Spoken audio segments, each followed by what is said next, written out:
We appreciate Chris Young and Ross Fenstermaker being with us again today. They'll be with us a couple more segments, and we'll let them go. But we want to talk about some of the players that have been acquired by the Rangers during the offseason. And one of the first, maybe the first one, was Kyle Higashioka, who told us, Ross, he felt so wanted by this organization. And I believe he used the word, but we certainly have since then, like you targeted him, right? I don't know if that's a great word. It sounds a little violent maybe, but you knew what you wanted, it seems, and you went and you went after that and you got it.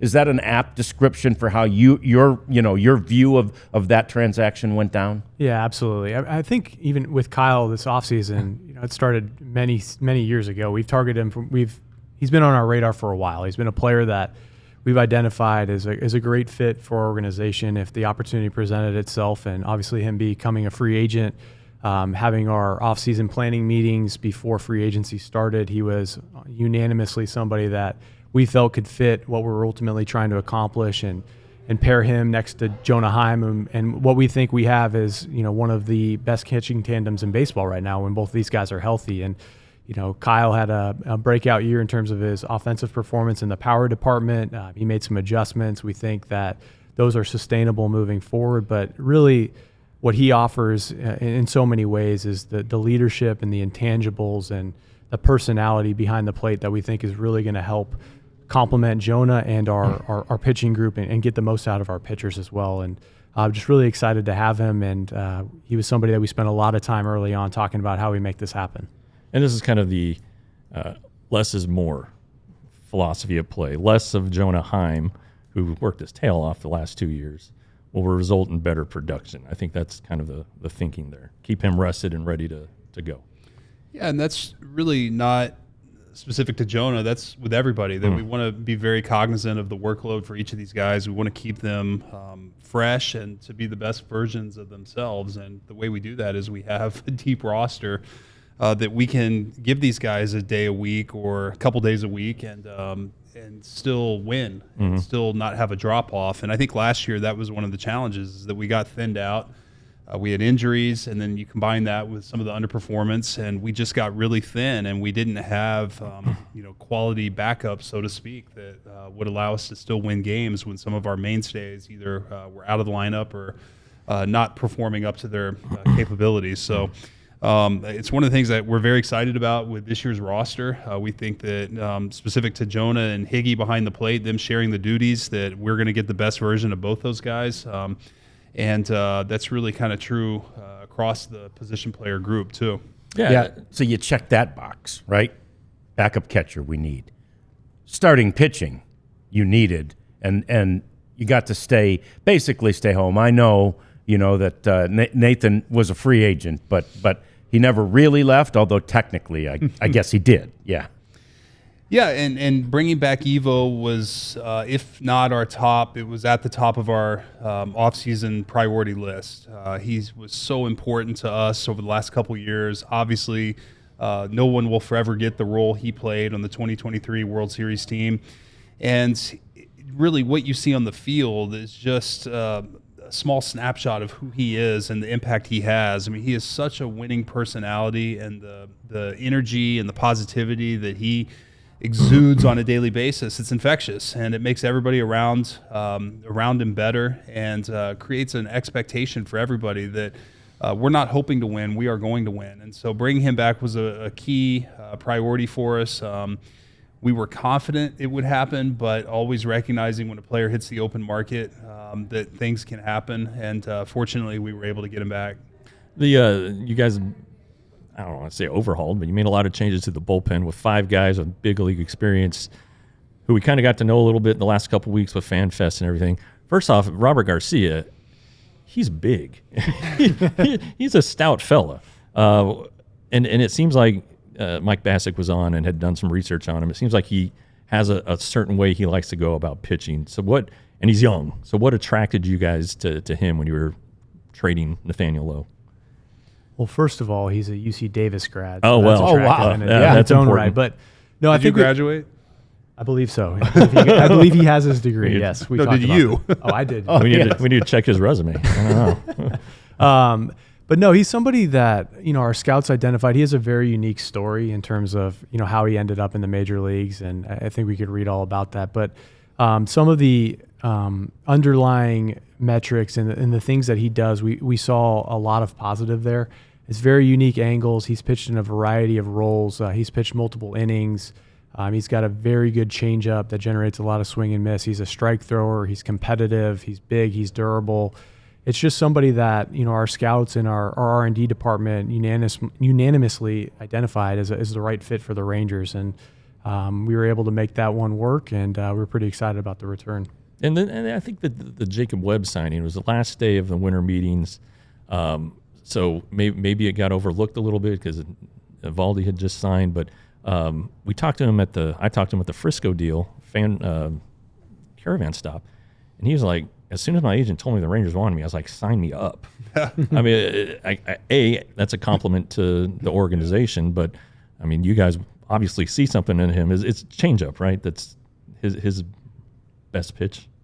He's got a tremendous changeup, and his ability to get left-handed hitters out. It's something that we weren't solid at last year. Our division has a lot of really good left-handed hitters, and we knew that. And having seen Jacob in the playoffs in 2023, I mean, we know how good he is. He's pitched in big moments for the Orioles and been on a winning team, a winning environment. And Jeff, just to highlight your point, I didn't know Jacob told his agent that. I'm happy he shared that with you. But it is a consistent theme that we hear amongst a lot of free agents is that they want to be here, that we are a destination. And that is really, really exciting for our franchise, that within the player community, we're viewed as an organization where players want to be and that we're a winning team. And really, really happy to hear that regarding Jacob. And we hope he's going to play a big role for us. Yeah, and then another Jake. You guys lead the leagues in Jacobs. Berger. Obviously hits the fastball. He's played first base and third base. You traded a Gold Glover and you're replacing him with Jake. So how do you anticipate his defense will pan out? Ross, you want to take it? Sure. Yeah. I mean, it's something that he started the process last year. Very similar to the first Nate Lowe when he was here. It was a process to develop him into the Gold Glove first baseman. We think we have some of the best infield instructors in baseball, and we know that Jake is fully committed and dedicated to working on that part of his game. And we're confident that, through the offseason, spring training, and into the season, he's going to continue to evolve as a defender at first base. But, outside of that, what really attracted us to him was the offensive profile and the fact that he's still young and growing into kind of his peak years at this point. We think that there's even more untapped upside of somebody who's already a 30-homer bat, who can handle velocity, handle fastballs, is pretty much split, agnostic in terms of lefties versus righties. And we're just really excited about being able to insert his offensive skill set, knowing that the defense is going to improve, and also the person, the winning, personality, the type of guy that he is, having Skip Schumacher, his former manager affiliated with the organization, and Pipe Urieta, our new bench coach, who were with him in Miami, just speak to the character and the person. It really was a perfect fit for us, and we're excited about having Jake. Yeah, and I know you guys can't look at this and that's not how you decide, but he's just been named as one of the most underrated players in the game on somewhere on MLB.com. And they had to list him as a third baseman because, that's where he had played, I suppose, more time, and they didn't have a spot at first. In any event, the point is he's being recognized, right, by those who pay close attention to Major League Baseball for his upside potential. And he's got as many home runs in the last 2 years as Corey Seager. I mean, this guy can hit the ball out of the ballpark, and the fastball, he loves that velo. Yeah, John, he has real power. And really in Miami last year, he was hitting at the kind of the top of their lineup, and he may end up hitting the top of our lineup. Who knows? We're not going to put limits on him, but I think given the depth of our lineup, he may not be as much of a focal point for opposing teams as maybe he was in Miami. So we do think there's upside. And as Ross alluded to, just the background, Jake was already a target for us going into the offseason, and then with Skip and Luis coming on board, hearing the way they talked about the person, the character, the work, the desire, the commitment, and the want to win, we have full confidence he's going to come here, and offensively he's going to be great, and defensively he's going to put in the work to be as good as he possibly can. And our coaching staff has done a tremendous job in the past taking first baseman. Nate Lowe's a prime example, and really working with them and making them good defenders. So we're confident he'll get there. He'll spend all of spring training there working on it, and he's got, I think, a very quick learning curve. Well, and then he's a good guy. I mean, he comes to Fan Fest and announces, his foundation, the charitable endeavor he wants to do with his daughter who has Down syndrome. I mean, it's just another good guy, dang it. So good for you guys. But speaking of the infield, Josh Young seems to be pretty healthy. He seems excited about it compared to where he was, obviously, even in September. He just said it's a big difference. So that's a huge component, is you guys being healthy this year. Jeff, it's critical.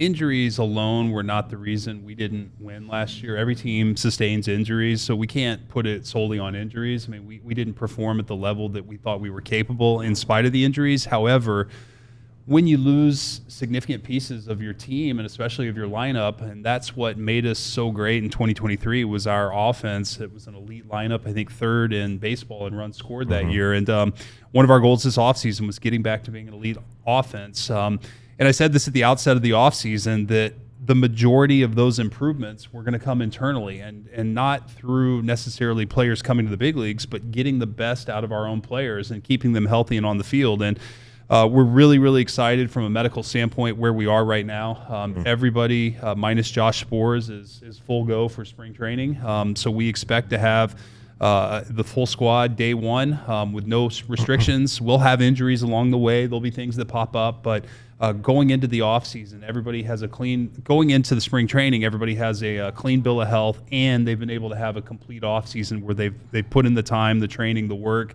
and set themselves up for a good season. So, and Josh Young is a key part of that. Yeah, I think we're about to hit the bell, but Evan Carter, another guy who, and Boach was concerned, like, well, we didn't just miss him on the field, he missed some development time. What are you seeing from Evan, and what are your expectations of him? Any of you except John? I think it's similar to what CY said. He had some things that he went through and ultimately had to figure out how he needed to address the back issues and all that. But he's in a great spot. He's been full go all offseason, healthy, swinging the bat, feeling great. He's in a great spot. He's more physical right now than he was last year. He did lose a little bit of development time, but the way that Evan's baseball IQ, and his feel for the game, obviously it'll be a little bit of a process to get that back, but I'm sure he's going to expedite that relative to others. And we're just excited about having him full go in camp.